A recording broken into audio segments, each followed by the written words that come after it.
Hey, what's up, it's Hyphen. On my channel, I have a series called Would Spider-Man Villains Be Scary in Real Life? And I've made 3 parts of this series so far. The only problem is, on each episode of this series, somebody comments to do villains that I did in one of the other 2 episodes. So I figured, why not make a supercut of all 3 of the episodes so that you can just watch it as a whole and, you know, not have to be like, hey, did you do this villain? Because I did do that villain. Unless I didn't do that villain. In that case, I'm sorry for yelling at you. So without making you wait any further, here are the first 3 parts of rating Spider-Man villains on whether or not they would be scary in real life. With Insomniac's Spider-Man 2 gameplay releasing, along with all of the hype around Across the Spider-Verse, I've been thinking about Spider-Man a lot. And for the majority of people that don't know, I have a series on my channel called Rating Batman Villains on whether or not they would be scary in real life. And a lot of people seem to enjoy those, so I figured why not give Spider-Man the same treatment that I've been giving Batman. And before I get into it, I just wanted to really quickly say, for those of you that don't know, for every single person that subscribes, I actually gain a subscriber, so make sure to do that because you don't want to miss out on that opportunity. Welcome to Rating Spider-Man Villains on whether or not they would be scary in real life. When you think of popular Spider-Man villains, there's one that comes to mind immediately.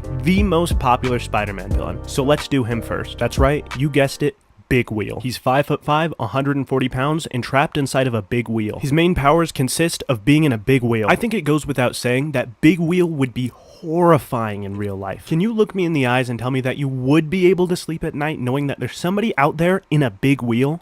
Exactly. Now that we've gotten the biggest one out of the way, we can move on to the lesser known villains. Next, let's do the one and only Green Goblin. Listen, I know this guy's a menace, but the double alliteration on a name that has Goblin in it doesn't really scream horrifying. Like, for some reason I imagine it's setting up a joke like Green Goblin D's. No, but he is horrifying though. Norman Osborn has a list of mental illnesses that is so long that I could make an entire video just naming them. And let's be honest, someone most definitely has. Something that he's known for is going out of his way to try to kill people that Spider-Man cares about. One of his most iconic moments being killing Gwen Stacy. And before someone comments, no, that's Harry Osborn. Yes, I know. That's the Amazing Spider-Man 2. But I'm talking about the original version in the comics. Do you want to be friends? Because I also like that movie. And as scary as Norman would be for Spider-Man and anybody related to or close to Spider-Man, I feel like from an outside perspective, from a distance, it's like, aw, dang, that's really messed up. Anyway, I got work tomorrow. So if he specifically had a grudge against you, horrifying. But if you had nothing to do with him, meh. Alright, next up, let's do Venom. Venom is an alien symbiote that gives enhanced abilities to the person that it's attached to. It also makes the wearer more aggressive, and most of the time it ends up making them become either borderline evil or just like straight up evil. Just that on its own is already horrifying. Like, the idea of somebody who's crazy getting like enhanced abilities and being able to do stuff that people shouldn't be able to do, that alone is horrifying. Plus, not to mention, they might look like this. It looks like it's gonna eat my dog. So that alone is horrifying. But then on top of all that, it also in some iterations can just like form its own body without being attached to somebody. So like this super powerful, super durable entity that has no connection to humanity and wants to hurt people is just on the loose. Venom would be horrifying in real life. Next up, I'm gonna do Curtis Connors, aka the Lizard. He's a super intelligent scientist that ended up turning himself into a lizard. A giant humanoid lizard. A giant humanoid lizard that doesn't like humans. I want to say that this on its own is already horrifying, but I know that people will say, actually that's not fair because you said Killer Croc wouldn't be that scary in your Rating Batman Villains video, and Killer Croc and the Lizard are more or less the same thing. Okay, fine, I was wrong about Killer Croc.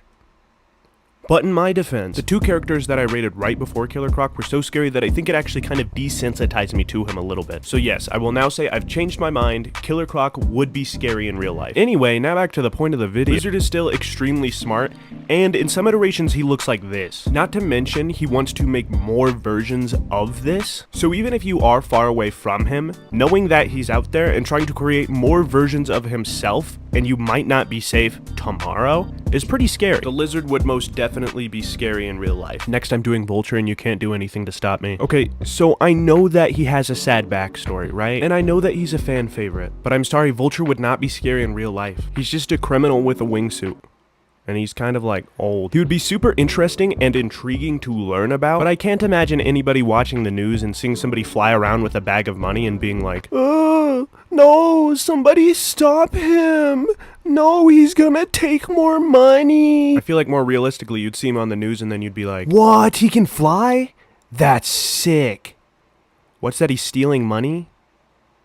Yo, he just did a flip, what? And I know that somebody's going to go down to the comments and say a very specific issue where Vulture did something absolutely deplorable. And before you do that, let me just say, for any character that's been around for a long time, you can find a specific issue where they're being a terrible person, and then you can base their entire existence off of that. For example, if somebody's talking about how cool, wholesome, and nice they think Superman is, and I say, nah, remember that time he killed the Joker and enslaved the entire planet and became a terrible fascist? Your take that he's a good person is wrong. You would probably not know how to respond to that because you'd say, that's not the version of Superman I'm talking about. It's cool that you like that version, but that's not the one I'm talking about. If somebody's talking about a specific version of a character, bringing up a version of the character that they're not talking about as a rebuttal to why the character isn't cool is really annoying, and it happens a lot. Anyway, Vulture wouldn't be scary in real life. Yay, we're doing Rhino next! Sometimes Rhino is just wearing a big suit, and sometimes he looks like that. Regardless, this is scary. A lot of people like to act like the version of Rhino where he's just wearing a suit wouldn't be as intimidating, but to those people I'd like to propose a thought experiment. Imagine you're on an empty street and 200 feet away from you is the mechanical Rhino. He decides he's gonna trample you, so he starts running at you at 90 miles per hour. Luckily for you though, you're not intimidated by him because he's just a guy in a suit. Since you're not intimidated by him, which do you think is more likely to happen when he hits you? A, he immediately bounces off like a helium balloon being punched by a small child, or B, it doesn't actually matter if you're intimidated or not, and when he hits you, you're immediately turned into a bowl of chili. Rhino would most definitely be scary if he became real. Next, I'm gonna do Sandman because I actually have a personal fear against Sandman. I know that sometimes Flint can be reasoned with, but for some reason, whenever I think about Sandman, my brain automatically goes to the idea of him just like filling my mouth with sand and then expanding and my f***ing head explodes. So just the fear of knowing that somebody could do that to me would be absolutely horrifying. Sandman would be scary in real life. Rest easy knowing that the last villain is going to be by far the best. The one and only Walrus. If you somehow don't know, Walrus has the strength and powers of a walrus. He also has a large hammer. Now that's already horrifying on its own, but then you learn that he's not concerned with money or power. All he wants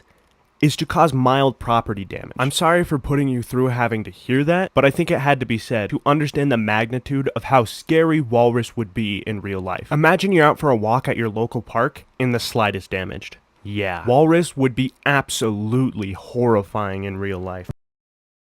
Before we get into it though, I did want to say thank you all so much for all of the support that you gave the previous episode, and for those of you that don't know, for every single person that subscribes to my channel, the demon god Kokon Tepe spares my soul for 2 more days. So go ahead and hit that subscribe button. I wanted to start things off today with a straight up horrifying villain, and it's actually the most requested villain from episode 1. I gotta admit, I am mad at myself a little bit for not including him in part 1 because he is one of the most popular Spider-Man villains. If you're a big Spider-Man fan, you guessed it. That's right, the Wall. For anybody that doesn't know, on one fateful day, my main man Josh was placing bricks and laying cement, you know, classic Josh stuff, when suddenly there was a huge explosion. The bricks and cement that he had just placed crashed down on top of him, but instead of turning him into a grape in a hydraulic press, he became the Wall. The Wall's powers consist of being a big ol' wall. I think it goes without saying that the Wall would be absolutely horrifying in real life. If the Wall was real, I would need a seatbelt for my toilet, because I would be so scared that every single time I would even think about the Wall, I would shit myself with such propulsion that I would launch myself to the mesosphere if I wasn't strapped down. To make matters worse, on his Wikipedia page, it says that his speed is faster than your average wall. Oh my god, I can't do this. I'm gonna throw up. He's too scary. Alright, okay. I think I've proven my point on how scary he is. Let's just go ahead and move on to the next one. Have you ever been like, hey, I don't really want to be murdered? Well, this next villain actually does just that. Aw, the little baby doesn't want to be murdered and die. Get over it. Next up, we're going to be going over Carnage. Carnage is a symbiote just like Venom, except, you know, he likes murder a lot more. Also, if I'm not incorrect, it's like way stronger than Venom is. The most famous host for the symbiote Carnage was actually a murderer named Cletus Cassidy, which is like, you know, if you're gonna be a murderer, at least don't be named Cletus. And since their bloodlust matched up so perfectly, they actually ended up being a very dangerous combo. If you watched part 1, you know that I said Venom would be absolutely horrifying in real life, and I actually feel like Carnage would be way more scary than Venom in real life. Carnage has done a lot of terrible things that I can't get into because, like, I don't really want the video to be taken down, but just so you get a little grasp on how scary he would be, it's not uncommon for him to go on murder sprees just so that he can, quote, warm up to fight Spider-Man. Also, in one comic, he threw a baby out of a window. That's not a joke. That seems like a joke I would make. That's not a joke. I know someone's gonna be like, yeah, but it was Peter Parker's baby. How does that make sense? Is there any doubt that Carnage would be absolutely horrifying in real life? Okay, there is a villain that I actually do need to do because I genuinely feel bad for forgetting them in episode 1. Dr. Otto Octavius. Wait! Dr. Otto Octavius. Oh! Dr. Otto Octavius. I get it now. Watch this. Watch. Dr. Otto Octavius. Dr. Otto Octavius. Otto Octavius. Octavius. And then you put it together, and it says I'm just kidding, I knew that, but I didn't want anybody who didn't know it to feel stupid, because for the longest time I thought it was Doc Ock, like he was an octopus because he had multiple arms, but he only had 4 arms instead of 8, so I was really confused. Wait, it is short for Dr. Octopus? I mean, the confusion for the name alone is already horrifying. So before Otto went crazy, he was like a super good scientist that was actually a mentor for Peter Parker, and I've seen like a million different reasons for why he ends up actually becoming a villain, but lucky for us, none of that really matters for whether or not he would be scary in real life. He obviously has his mechanical arms that he built that he controls with his mind, so that's pretty cool, but nothing about him is inherently scary if you keep your distance and don't mess with him. On the other hand though, get it because he has 4 mechanical arms, Superior Spider-Man. When Otto is put into the body of Peter Parker, he realizes that he now has the strength of Spider-Man. He punches Scorpion in the jaw, and he actually punches him so hard that he tears his jaw off of his body. That then makes him realize that Peter Parker's been holding back all these years. So Spider-Man's strength coupled with the mind of Dr. Otto Octavius is not a good combo. Now I know that Superior Spider-Man isn't technically a villain, but the idea of having to run from this guy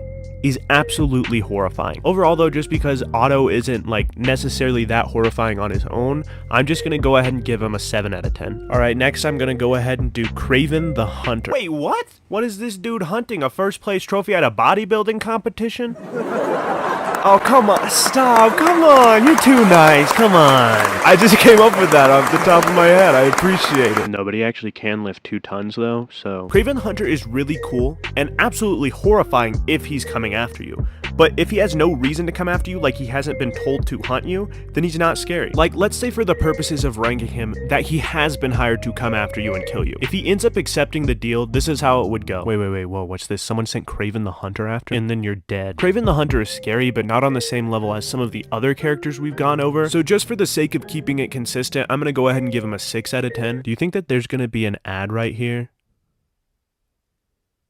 Anyway, the next villain I'm gonna rate is gonna be Mysterio. Let me explain to you why Mysterio would be horrifying in real life. Mysterio has the ability in one way or another to create perfect illusions. Illusions that seem so real that you can barely differentiate them from reality. He can make people see and believe whatever he wants. He can make people think that they're fighting opponents that they're not fighting, and he can make you feel like you've gone absolutely insane without you even being able to prove that he was even there. I mean, if that's not scary enough, just imagine. He can make an illusion that makes you think that you aren't subscribed to me on YouTube. I know, I shouldn't have gone that dark, but I just really wanted to prove that this guy's scary. The person behind Mysterion... Wait, Mysterion? The person behind Mysterio, Quentin Beck, is not scary on his own. But the things that he could do with what he has is absolutely scary. Jake Gyllenhaal. Also, as we know, he holds grudges basically forever. So, if you do him wrong, then like... just count your days, I guess. I can't imagine somebody being like, nah, my worst nightmares come to life aren't that scary. So for these reasons, I'm gonna give him an 8 out of 10. I kinda wanna do one that's really creepy in like an unsettling way. Like when you look at them, you're just like, ugh. So I've been trying to think of villains that would... sorry, what's up? What'd you say? Rate the spot. Huh?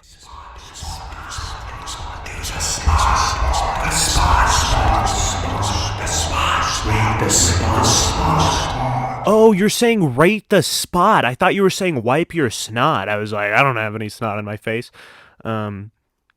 Let's go ahead and do Scorpion next. I don't know, I think initially people don't really think of the Scorpion as scary because his name is Scorpion, so it kind of is on theme with Spider-Man because it's like, look at them, they're bugs, you know? But when you take into consideration that he can lift 15 tons and he has very similar abilities to Spider-Man, plus he has that Scorpion stinger that I'm pretty sure can just like one-shot kill you if you get hit and you're not like a superhuman. I think this is an important character to differentiate that there is creepy and there's scary. Does that make sense? Like you can be scared of something without it being creepy. For example, I'm scared that I might accidentally step on Mike Tyson's shoe and then he uppercuts me and I poop myself in public. But just because I'm scared of that, that doesn't make Mike Tyson creepy. So that's how I think of Scorpion. I'm scared of the idea of him coming after me, but I don't think of him as creepy. I'm gonna go ahead and give Scorpion a generous 7 out of 10. Do the spot. Come on, bro. Please. I'm asking nicely. Alright, I guess I'm gonna do the spot next. So if you haven't seen Spider-Verse and you want to see it and don't want spoilers, go ahead and skip to this time spot. Timestamp. Yeah, that's the If you don't want spoilers for Across the Spider-Verse, go to the time that I put on the screen, because that's when I'll be done talking about spoilers for Spider-Verse. I'm gonna give you a second. Alright, here I go. Something that was really interesting about the spot in Across the Spider-Verse is at the beginning of the movie, everybody was taking him as a joke. Like, I heard you all in theater, everybody was like, Tee-hee, he's so silly. myself included, I had no idea what was about to happen. But even then, just the way that he was built was like a little bit of uncanny valley, because it was unsettling, because just certain body parts were longer than others, and like, the way he was standing was like, I don't like it. But as he got more and more powerful and the movie progressed, you realize that his entire intention was to hurt Miles. And with the powers that he had, it feels like if you're a non-spider person and he was coming after you, there's absolutely nothing you can do. He can go wherever he wants, across different multiverses, and he looks like this. Please, I don't want to fight you anymore. I don't think that there's any way that anybody could watch Across the Spider-Verse and see what the Spot became and not say that he would be absolutely horrifying in real life. By the way, in case you didn't know, in the scene where the Spot is showing Miles his future, there's like a 1-second frame where it shows Brooklyn, and there's a bunch of dead spider people all over the ground. Presumably he killed them all. I know I've said it before, but the Spot would be absolutely horrifying in real life, 10 out of 10. Alright, the timestamp's coming up that I told people to skip to, so I'm gonna say a fake spoiler and we'll see how many people get mad about it. Alright, here we go. And then Spot made Miles do the Dougie. That was insane. Alright, anyway, on to the next villain. Alright, I'm actually really excited for this next one because, as some of you know, I actually really like The Amazing Spider-Man 2, so this one's gonna be fun. Electro. So for anybody that doesn't know, Electro has the ability to control electricity, and he can also like fly around. He's one of those characters where unless you're a superpowered individual, there's pretty much nothing you can do if he wants you dead. In some iterations, he can travel through electricity, which means he can travel at the speed of electricity. And when you actually take the time to calculate the speed at which electricity moves, it's actually 1.2 inches per minute.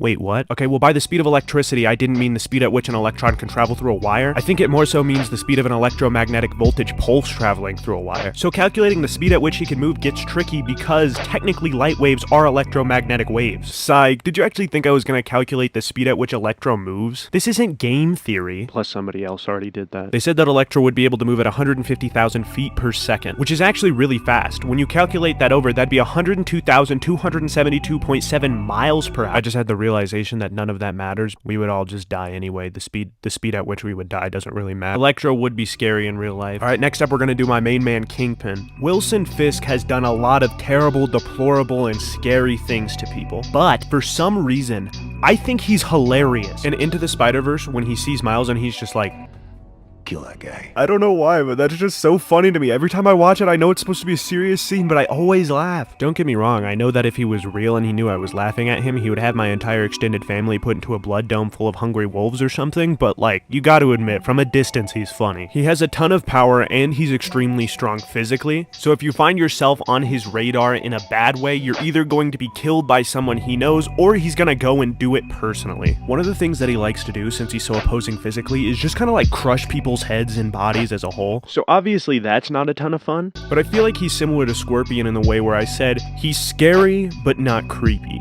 I would be scared if Kingpin were real, but I don't think I would lose sleep over it. I know that a lot of people really like Kingpin as a villain, so go ahead and let me know down in the comments what your favorite Kingpin moment is. Before we move on, I want to point something out really quickly. Every single villain that I've mentioned in this video, aside from Kraven the Hunter, is located in New York. They all have their own thing that they do that's terrible, but they don't do them every day. And this could be for a variety of different reasons. Like, some of the time they might be in prison, but let's be real with how easily they break out of prison in comic books, they're probably not in prison. So my question is, for a majority of the time when they're not doing these evil things, what are they doing? Like, they have to do something in all that downtime. There's no way they're just sitting in silence the entire time. Not to mention they have to eat something, right? They're still alive. Like, do you ever see them at the supermarket or the convenience store and they're picking up like an oven-cooked pizza? Or do they just order DoorDash and whoever's delivering it and meets them at the door is like, Like, I understand it probably takes a lot of time to come up with an evil scheme, but there's no way it's 24/7. They have to be doing something else at some point, right? Alright, anyway, let's go on to the next villain. Next up is Stiltman. Stiltman walks around with big ol' stilt legs, and his real name is Wilbur. Stiltman has the ability to change how big or small his robotic legs are. I tremble just at the thought of him kicking a soccer ball. You know how people, when they're teasing somebody who's shorter than them, they'll grab something of theirs and then hold it up as high as they can so that you can't reach it? Stiltman could do that to everybody. I just really wanted to prove that there was some scary villains in this episode, and I know we had some doozies. I'm sorry.